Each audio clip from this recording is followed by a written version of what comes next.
నమస్తే అండి, నేను మీ Sharada, teens and parenting coach, access for practitioner. ఈరోజు ముక్కనుమ పండగ.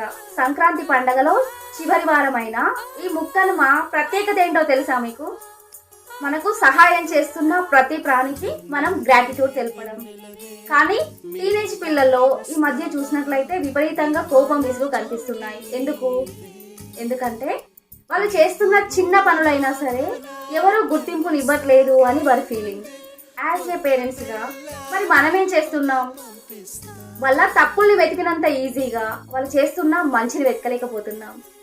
అందుకే డియర్ పేరెంట్స్, ఈరోజు ముక్కనుమ కాబట్టి ఈ రోజు నుంచి మనం ఒక కొత్త అలవాటును ప్రారంభిద్దాం.